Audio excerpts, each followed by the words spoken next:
Hi there, I'm Chef Emery and I'm here in the test kitchens at Bernardin, and we're going to show you today how easy it is to make strawberry jam using Bernardin original crystals.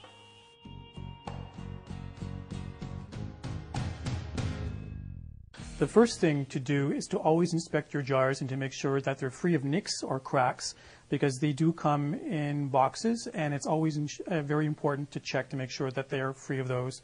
The next step is to wash and clean them. You can use a dishwasher, you can wash them by hand in soapy water, but always make sure that the jars are clean. After they're clean, we must put them in a large canner to keep them sanitized. So what I'm going to do next is remove the lid. I have my pot of boiling water here. So we're going to gently place them in some water. And here I have 4 jars that we're going to be using today. And then we just make sure there's hot water, place them in there, and you're going to leave them to a boil. So the next step is to take our sealing disc and place it in a pot of hot water, not boiling. Many years ago, we used to tell people to boil the lids to soften the seal. We don't do that anymore because it scratches the enamel on the base of the lid, compromising the seal. So we just take the sealing disc and we place him in a pot of hot water, not boiling, and leave him there until you're ready to use.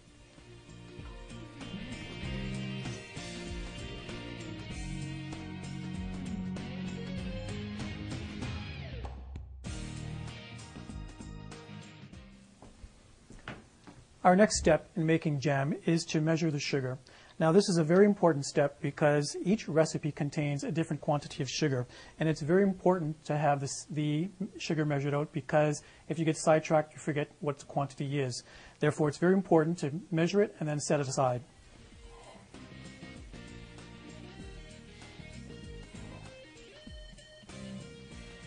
There we go. Our next step is to crush the berries, crush them one layer at a time. Now I'm doing strawberries here right now, and I've cleaned them, cored them, and cut them up. It's very important to crush them because every berry contains a natural amount of pectin. And if you use a food processor or any other type of machine, it destroys the natural pectin in the berries. So I'm using a potato crusher. You can use any type of crusher, but it's very important to crush them one layer at a time. So I'm just going to crush them, making sure that they are nice and evenly crushed. So our next step is to take your pot, and you're going to measure out your crushed fruit, and then you're going to add your lemon juice, butter, and then your pectin. So now I'm just adding the fruit, and then I'm going to add the desired quantity of lemon juice, 1 box of the crystals,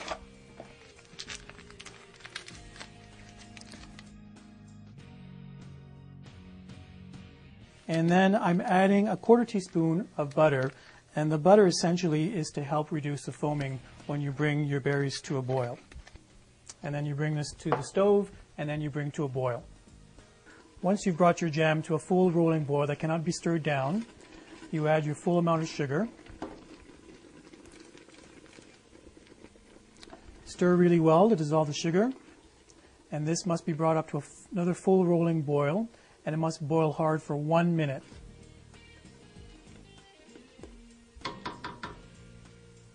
Once the jam is cooked, you want to skim off the foam.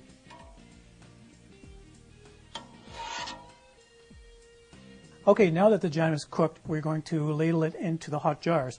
So I remove my lid, and these have been very hot. So we remove them from the pot of boiling water, making sure that you remove all of the hot water. You set it down, then we're going to take the ladle and then we're going to measure it in. Now I have my toolkit right there, which has all the necessary tools to can and properly put the jam into the jars. So what we do, we just ladle it in one at a time, and you want to make sure that all the air bubbles are removed.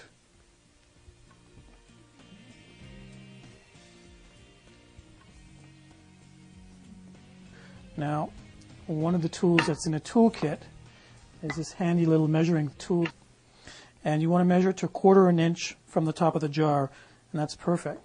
So the next step after that is done, you want to ensure that the top of the jar is wiped free of food particles, because if you get anything on the top of the jar, it will create a false seal. So you just take a cloth and make sure that all the sides and the top of the jar is wiped clean.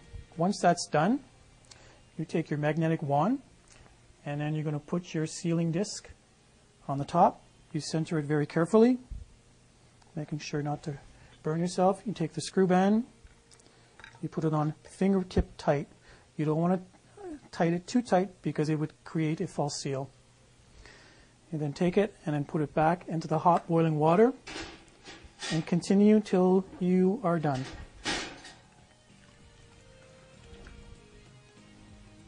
Okay, so once you've filled all the jars, you return all the jars to the canner.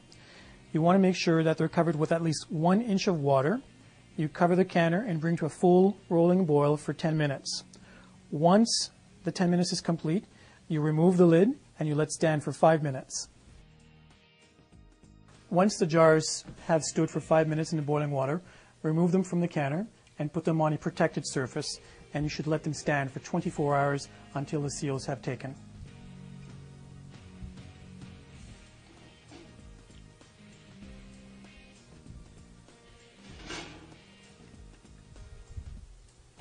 Once your jars have stood for 24 hours on the counter, you want to make sure that you check the seals to see if they've taken. The best way to find out is to press the center of the seal. If it does not bounce back, it means the seals have taken. So now that you know how easy it is to make strawberry jam with our Bernardin crystals, I hope you'll try some of our other fine products such as the salsa mix, our crystals, and our liquid pectin. I'm Chef Emery Bryan at the Bernardin Test Kitchens. Happy canning!